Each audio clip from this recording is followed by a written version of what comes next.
দুধ ছাড়াই এইভাবে করে মিষ্টি দই বাড়িতে বানিয়ে দেখুন, গ্যারেন্টি দিচ্ছি বাড়ির সবাই খেয়ে অবাক হয়ে যাবে। আর বানানো যেমন সহজ, খেতেও দারুণ লাগে। নমস্কার বন্ধুরা, প্রতিমা কিচেন ভিলেজ ফুডের নতুন ভিডিওতে সকলকে স্বাগত জানিয়ে আজকে রেসিপিটা শুরু করছি। আর আজকে আমি আপনাদের সঙ্গে শেয়ার করব সম্পূর্ণ দুধ ছাড়াই দোকানের মতন পারফেক্ট মিষ্টি দই তৈরি করে দেখাবো। অনেকে বন্ধুরা দুধ খেতে পছন্দ করে না, তাদের জন্য তো পারফেক্ট একটা মিষ্টি দই রেসিপি বলতে পারেন। বানানো যেরকম সহজ, খেতেও দারুণ লাগে। তো চলুন সহজভাবে বানিয়ে দেখাবো। একবার দেখাতে যে কেউ তৈরি করে নিতে পারবে। তো কিভাবে বানাচ্ছি বন্ধুরা, স্কিপ না করে পুরো ভিডিওটা দেখবেন। আশা করি আজকে রেসিপি দেখতে আপনাদেরকে ভীষণ ভালো লাগবে। আর যে সকল বন্ধুরা এখন পর্যন্ত চ্যানেলে নতুন হয়ে থাকলে প্লিজ চ্যানেলটিকে সাবস্ক্রাইব করে আমার পাশে থাকবেন। আর যারা যারা ফেসবুক পেজটাকে দেখছেন তারা পেজটাকে ফলো করে আমার পাশে থাকবেন। তাহলে বন্ধুরা মিষ্টি দইটা বানানো শুরু করি। দুধ ছাড়া মিষ্টি দইটা তৈরি করবার জন্য দেখুন এখানে নিয়েছি 200 গ্রাম কাঁচা বাদাম। তো বাদামটা আমি 2 ঘন্টা আগে জলে ভিজাইতে দিয়েছিলাম। আর এখন দেখুন বাদামটা কিন্তু ফুলে একদম বড় বড় হয়ে গেছে। আর আমি এখানে 200 গ্রাম নিয়েছি। তো আপনারা যে যেরকম বানাবেন সে পরিমাণ মতন বাদামটা নিয়ে নেবেন, কম বেশি। তো প্রথমে আমি এই বাদামের খোসাগুলো ছাড়িয়ে নেব। দেখুন এইভাবে করে একটু ছাড়িয়ে নিতে হবে। একটু এইভাবে করে কচলে দিতে গেলেই খুব সুন্দরভাবে ছেড়ে যাবে। তো সব বাদামের খোসাগুলো পরিষ্কার করে ছাড়িয়ে নেব। সব বাদামের খোসাগুলো আমি ছাড়িয়ে নিয়েছি আর পরিষ্কার করে নিয়েছি। আর এখানে একটা মিষ্টির জার নিয়েছি। তো এই জারের মধ্যে বাদামগুলো নিয়ে নেব। পেস্ট করানোর জন্য সামান্য একটু জল দিয়ে দেব। মিষ্টির ঢাকনাটা লেগে খুব সুন্দর করে পেস্ট বানিয়ে নেব। তো দেখুন খুব ভালো করে পেস্ট বানিয়ে নিয়েছি। আর এখানে একটা বাটি নিয়েছি। আর বাটির মধ্যে একটা সাদা সুতির কাপড় বসিয়ে দেব। তো কাপড়টা আমি ডবল করে ভাঁজ করে নিয়েছি। এবার আমি পেস্টটা দিয়ে দেব এই সাদা সুতির কাপড়ের মধ্যে। তো দেখুন সম্পূর্ণটাই দিয়ে দিলাম। এবার এইভাবে করে কাপড়টা একসঙ্গে কিন্তু জমা করে নেব। দেখুন এইভাবে করে নেব। আর এইভাবে করে একটু চিপবো। দেখুন কত সুন্দরভাবে দুধটা বেরাচ্ছে আর কতটা গাঢ় দুধটা বেরাচ্ছে দেখুন।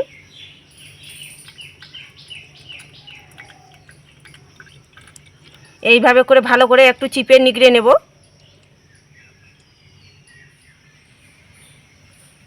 তো দেখুন খুব ভালো করে নিগড়ে নিয়েছি আর বের করে নিয়েছি দুধটাকে। আর এই ছিবড়োগুলো ফেলে না দিয়ে যে কোনো কিন্তু তরকারির সঙ্গে রেসিপি বানিয়েও খেতে পারেন, দারুণ লাগে খেতে। তো এই ছিবড়োগুলো আমি কিন্তু ফেলে দেব না, বা সন্দেশও বানিয়ে খেতে পারেন, দারুণ লাগে খেতে। তো একটা নিয়ে নিয়েছি এখানে বাটি। আর বাটির মধ্যে একটা ছাঁকুনি বসিয়ে দেব। আর এখানে নিয়েছি টক দই 3 চামচ, বড় চামচে 3 চামচ টক দই এই ছাঁকুনির মধ্যে নিয়ে নেব। টক দইয়ের মধ্যে যে একটা জলটা আছে ওটা কিন্তু ঝরিয়ে নিতে হবে।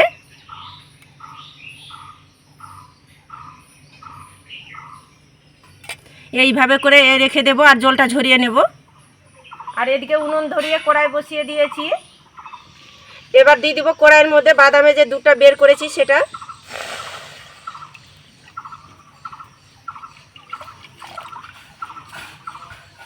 তো দেখুন যেহেতু ঘন আছে অনেকটা দুধটা, তাই কিন্তু বেশিক্ষণ জাল করব না, একটা বলক তুলে নেব তাহলে হয়ে যাবে।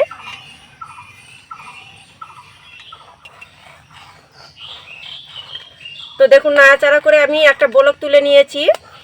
তো এরটাকে কিন্তু ঘন করতে যাব না, দেখুন অনেকটা ঘন হয়ে গেছে। তো এবার আমি নামিয়ে নেব। তো নামিয়ে একটা পাত্রের মধ্যে ঢেলে নেব।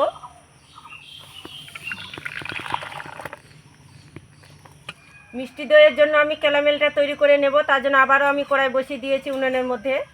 তো নিয়েছি এখানে হাফ বাটি চিনি। চিনিটা অবশ্যই নিজেদের পছন্দ মতো করে দেবেন, যে যেরকম মিষ্টি খেতে পছন্দ করেন সে পরিমাণে নিয়ে নেবেন। তো চিনিটা আমি নাড়াচাড়ানো করব না, চিনিটা গলে যাওয়া অবধি অপেক্ষা করব। তো দেখুন হালকা আছে জাল করেছি আর কত সুন্দরভাবে চিনিটা কিন্তু গলে এসেছে। তো এর পর্যায়ে খুন্তিটা দিয়ে নাড়াচাড়া করে আমি ক্যারামেলটা তৈরি করে নেব। আর হালকা আছে কিন্তু ক্যারামেলটা তৈরি করতে হবে, নাহলে তিতো হয়ে যাবে, মিষ্টি দইটা খেতে মোটেও ভালো লাগবে না। তো দেখুন হালকা আছে আমি ক্যারামেলটা তৈরি করে নিয়েছি। আর এখন দেখুন কিন্তু চিনিটা পুরোপুরিভাবে গলে গিয়েছে, একটুকু কিন্তু গোটা ভাবটা নেই দেখুন। আর কালারটাও কত সুন্দরভাবে চলে এসেছে ক্যারামেলে। তো এর থেকে লালচে কালার করব না, নাহলে আবার তিতো হয়ে যাবে। আর এখানে নিয়েছি হাফ বাটি জল দিয়ে দেবো এর মধ্যে। আর জলটা দেওয়ার পরে দেখবেন এইভাবে করে চাপা বেঁধে যাবে। তো এটা ভয়ের কিছু কারণ নেই, নাড়াচাড়া করতে করতে ক্যারামেলটা দেখবেন গলে যাবে।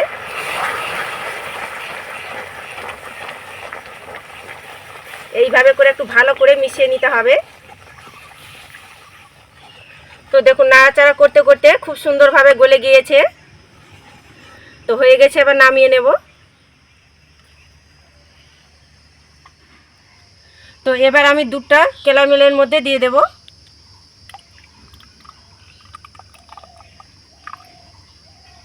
খুব ভালো করে মিশিয়ে নেব। এতে দেখবেন খুব সুন্দর মিষ্টি দইয়ের কালারটা আসবে আর খেতেও ভালো লাগবে।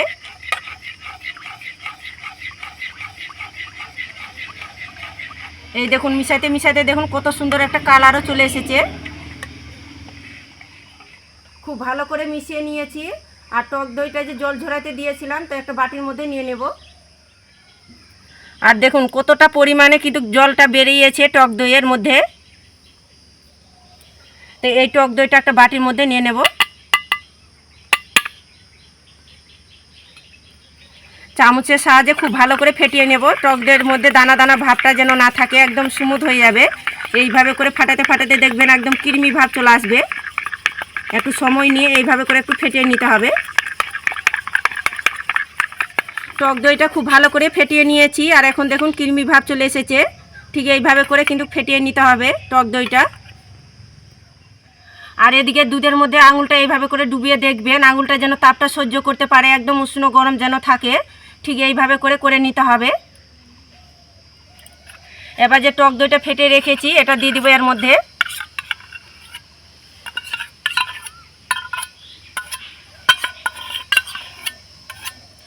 তো দেখুন সম্পূর্ণটাই দিয়ে দিলাম।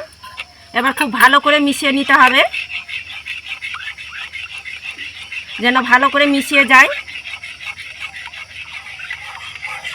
তো দেখুন ভালো করে মিশিয়ে নিয়েছি। আর খুব ভালো করে একটু মিশিয়ে নিতে হবে। দইটা বসাবার জন্য দেখুন এখানে নিয়েছি একটা মাটির ভাঁড়। এই ভাঁড়গুলো যদি হাতের কাছে না থাকে তাহলে স্টিলের বাটিগুলোতে তৈরি করে নিতে পারেন, কোনো অসুবিধা নেই। আর ভাঁড়ের মধ্যে করতে গেলে দোকানের মতন লাগবে পারফেক্টভাবে, দইটা দেখতেও লাগবে সুন্দর। এই মাটি ভাঁড়ের মধ্যে একটু ফেটে রাখা টক দই রেখে দিয়েছিলাম, তো এর মধ্যে দিয়ে দেব সামান্য একটু। খুব ভালো করে হাত দিয়ে লাগিয়ে নেব।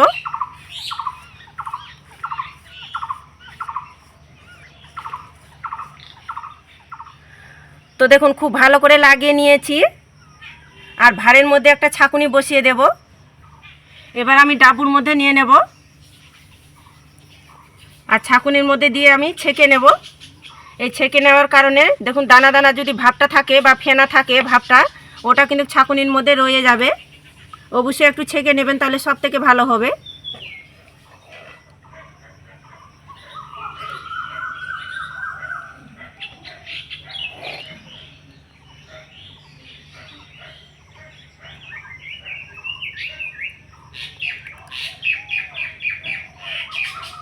তো দেখুন ভাঁড়ের মধ্যে দিয়ে দিয়েছি। তো দেখুন এখানে একটা গামলা নিয়েছি, আর গামলার মধ্যে দেখুন একটা চাদর বসিয়ে দিয়েছি, আর একটা সুতির কাপড় এইভাবে করে গোল করে নিয়েছি। এবার ভাতটা খুব সুন্দর করে বসিয়ে দেব। দেখুন এইভাবে করে একটু সাবধানে বসিয়ে দিতে হবে। এটা কিন্তু আবার নাড়াচাড়ানো বেশি করানো যাবে না, নাহলে কিন্তু পড়ে যাবে।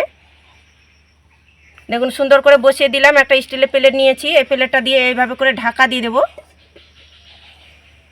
আর দেখুন এইভাবে করে চাদরটা দিয়ে আমি ঢেকে দেব। আর এটা ঢাকা চাপা দিয়ে গরম অবস্থায় কিন্তু রাখতে হবে। তো এইভাবে করে রেখে দেব সারা রাত। সকালে আপনাদেরকে দেখাচ্ছি দইটা কেমন হয়েছে। আর সাধারণত দই জমাতে গেলে কিন্তু 7 থেকে 8 ঘন্টা সময় লেগে যায়। সারা রাত রেখে দিয়েছিলাম আর সকালে বের করে নিয়ে চলে এসেছি রান্নাঘরে। এবার দেখে নেব দইটা কেমন হয়েছে। তো এবার আমি চাদরটা সরিয়ে নেব। এবার প্লেটটা আমি সরিয়ে নেব। এই দেখুন শুধু কত সুন্দরভাবে দইটা বসেছে, আর দেখতে দেখুন কি দারুণ লাগছে। এই দেখুন কত সুন্দরভাবে পারফেক্টভাবে দইটা কিন্তু বসেছে। এইভাবে করে হালাচ্ছি, দেখুন পড়ছে না, কত সুন্দরভাবে জমে গিয়েছে দেখুন। তো দইটা আমি কেটেও দেখাচ্ছি আপনাদেরকে কতটা পারফেক্টভাবে জমেছে।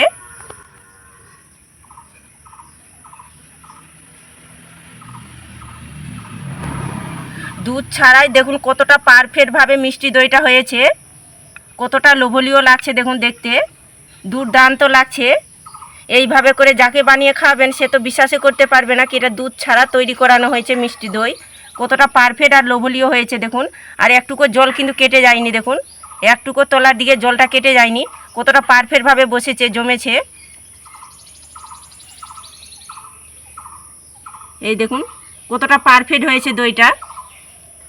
আপনারা বিনা দুধে এইভাবে তৈরি করে না খেলে বিশ্বাসই করতে পারবেন না, দারুণ লাগে খেতে, কতটা লোভনীয় লাগছে দেখুন দেখতে। একবার শুধু এইভাবে করে বানিয়ে খেয়ে দেখুন, মুখের সাথে লেগে থাকবে, কথা দিচ্ছি এতটা পারফেক্ট লাগে খেতে। একটুকু দেখুন জল কেটে যাচ্ছে না, কতটা পারফেক্টভাবে জমেছে। আর দই দেখে দেখুন মন ভরে যাচ্ছে, কতটা লোভনীয় লাগছে। তো আপনারা তো নিশ্চয়ই বুঝতে পারছেন দেখে। যেসব বন্ধুরা দুধ খেতে পছন্দ করে না তাদের জন্য তো একটা পারফেক্ট মিষ্টি দইয়ের রেসিপি বলতে পারেন। আর এখন তো প্রচুর গরম দিয়েছে, তো আমার মতো করে দুধ ছাড়াই একবার হলো তৈরি করে দেখবেন এই দইটা, মিষ্টি দইটা। আর খেয়ে কেমন লাগলো তো অবশ্যই কমেন্ট করে বলবেন। আর আজকের মিষ্টি দইয়ের রেসিপি কেমন লেগেছে তো প্রতিদিনের মতন অবশ্যই কমেন্ট করে বলবেন।